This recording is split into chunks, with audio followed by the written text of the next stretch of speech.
கர்த்தருடைய பரிசு நாமத்திற்கு ஸ்தோத்திரம் உண்டாவதாக. இன்றைய ஜீவவார்த்தை நிகழ்ச்சியை கேட்டுக்கொண்டிருக்கும் அனைவரையும் கர்த்தருடைய பரிசு நாமத்தினால் வாழ்த்துகிறேன், ஆசீர்வதிக்கிறேன்.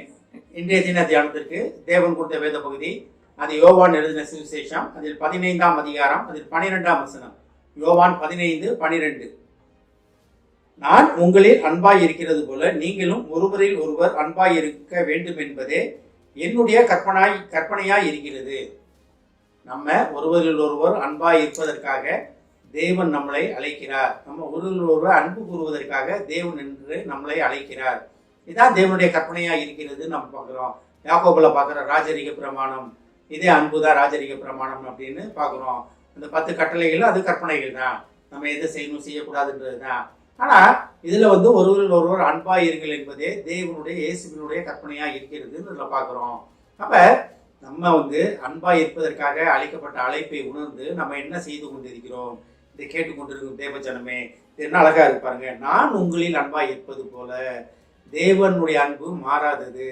நீங்க அவருக்கு எதிராக பேசினாலும், அவரை விட்டு விலகி போனாலும் தேவனுடைய அன்பு மாறாதது.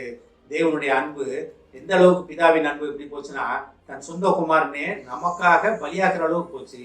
அப்ப அந்த நமக்காக பலியாகின குற்றமில்லாத ஆட்டுக்குட்டியானவர் என்ன சொல்றாரு பாருங்க, நான் உங்களில் அன்பாய் இருப்பது போல.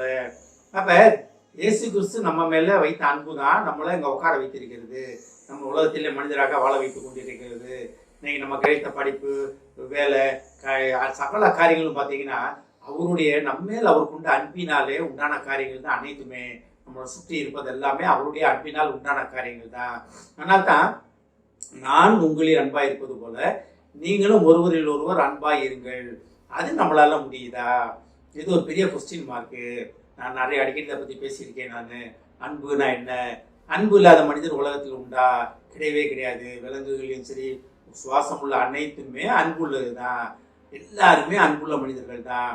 ஆனால் அந்த அன்பு நம்ம யாரிடம் செலுத்த முடிகிறது? நம்ம கணவன் மனைவிட்ட நம்ம அன்பு செலுத்துகிறோம், பிள்ளைகள்கிட்ட அன்பு செலுத்துகிறோம்.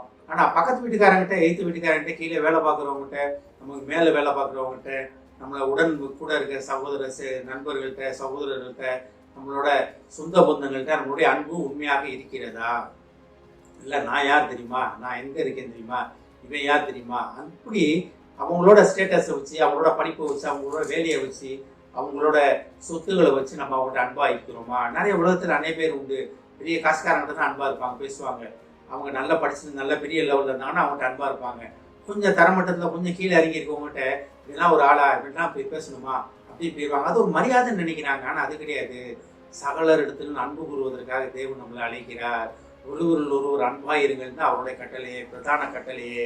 பிரதான கட்டளைன்னு என்ன? ராஜரிக பிரமாணமே இதுதான். அப்போ அன்பு திரளான பாவங்களை மூடும் அப்படின்றோம். அப்போ உலகத்திற்கு உண்ட அன்பும் சரிதான். ஆனால் இதில் உண்மையான அன்பு திரளான பாவங்களை மூடுனா அது உண்மையான அன்பு என்னன்னா தேவன் மேலே உண்ட அன்பு. நீங்கள் உண்மையிலே தேவன் மேலே அன்பு வைத்திருந்தீங்கன்னா நீங்கள் உங்களை கூட இருக்கவங்கள, உங்களுக்கு எதிராக வரவங்களையும் நீங்கள் சிநேகிப்பீங்க. சரி போது விட்டு விட்றா, அதை ஏதோ தெரியாமல் பண்ணிட்டாங்க அப்படின்னு நம்ம விட்டு விலகி விடுவோம். ஆனால் நான் என் மனசில் அவனை பாரு, நான் என்ன பண்ணுறேன் பாரு, அதனால தானே எனக்கு இவ்வளோ கஷ்டம் அப்படின்னு உங்களை அறியாமே உங்கள் மனசில் வெறுப்பையும் பொறாமையும் வளர்த்து கொண்டு இருக்கிறீங்களா? இதை கேட்டுக்கொண்டிருக்க தேவ பிள்ளைகளே, இந்திய தினத்தெல்லாம் விட்டு இந்த வருடத்தில், புதிய வருடத்தில் நம்ம முதல் மாதத்தில் இருக்கோம். நம்ம இந்த புதிய மனிதர்களாக மாறுவதற்காக, நம்ம புதிய படைப்பை உணர்ந்து கொண்டு, தேவனுடைய அழைப்பை உணர்ந்து கொண்டு அதிலே நிலைத்து நிற்பதற்காக கர்த்தர் நம்மளை அழைத்து கொண்டு இருக்கிறார். நம்ம காட்டுற அன்பு எந்த இடத்துல இருக்குது? நம்ம காட்டுகிற நேசம், நம்மளோட அன்புகள் எப்படி இருக்கிறது என்பதை ஆராய்ந்து அறிவதற்காக கர்த்தர் இன்றைய தினம் நம்மளை அழைக்கிறார். நீங்கள் ஒருவரில் ஒரு அன்பாய் இருங்கள் என்பதே தேவனுடைய விருப்பமாக இருக்கிறது, அவருடைய கட்டளையாக இருக்கிறது. நான் திருப்பி இந்த வசனத்தை படிக்கிறேன் பாருங்க. நான் உங்களில் அன்பாய் இருக்கிறது போல நீங்களும் ஒருவரில் ஒருவர் அன்பாய் இருக்க வேண்டும் என்பது என்னுடைய கற்பனையாக இருக்கிறது. அதனால தான் நம்ம பார்க்குறோம், உலகத்தில் கடைசி நாட்களில் வாழ்ந்து கொண்டிருக்கிறோம். அன்பு தனிந்து போகிற காலத்தில் வாழ்ந்து கொண்டிருக்கிறோம். நம்ம ஒருவரில் ஒருவர் அன்பாய் இருப்பதற்காக, தேவனுடைய கற்பனையை கை கொள்வதற்காக கர்த்தர் நம்மளை அழைத்து கொண்டிருக்கிறார். அழைத்து கொண்டிருக்கும் கர்த்தருக்கு நம்ம என்ன பதில் சொல்ல போகிறோம்? ஆமென். ஜெபிப்போம். எங்களை அதிகமான அன்பின் பரலோக பிதாவே, நாங்கள் ஒருவரில் ஒருவர் அன்பாய் இருப்பதற்காக நீர் எங்களை அழைக்கிறீர் ஆண்டவரே. நாங்கள் தவறு செய்த காலத்திலும், உம்மை விட்டு விலகி ஓடின காலத்திலும் நீர் எங்களிடத்தில் அன்பாய் இருந்தது போல நாங்களும் ஒருவரில் ஒருவர் அன்பாய் இருப்பதற்காக நீர் எங்களை அழைக்கிறீர் ஆண்டவரே. இந்த அழைப்பின் நோக்கத்தை, படைப்பின் நோக்கத்தை நாங்கள் அறிந்து கொண்டு அதிலே நிலைத்திருக்கும் மனதை தாரும் ஆண்டவரே. ஏசாமி, நீர் அந்த மனதை பலப்படுத்தும் அப்பா. இதை கேட்டுக்கொண்டிருக்கும் ஒவ்வொருவரையும் ஆசீர்வதிக்கிறோம் அப்பா. ஒவ்வொரு குடும்பத்தையும் ஆசீர்வதிக்கிறோம் ஆண்டவரே. ஒவ்வொரு குடும்பமும் அன்பால் கட்டப்பட உதவி செய்யும் ஆண்டவரே. ஏசாமி, குடும்பத்தில் உள்ள ஒவ்வொருவரும் அனைவரிடத்தின் அன்பாக இருந்து அந்த குடும்பம் அன்பால் கட்டப்பட, உம்மது அன்பால் கட்டப்பட உதவி செய்யும் ஆண்டவரே. ஆசீர்வதிக்கிறோம்.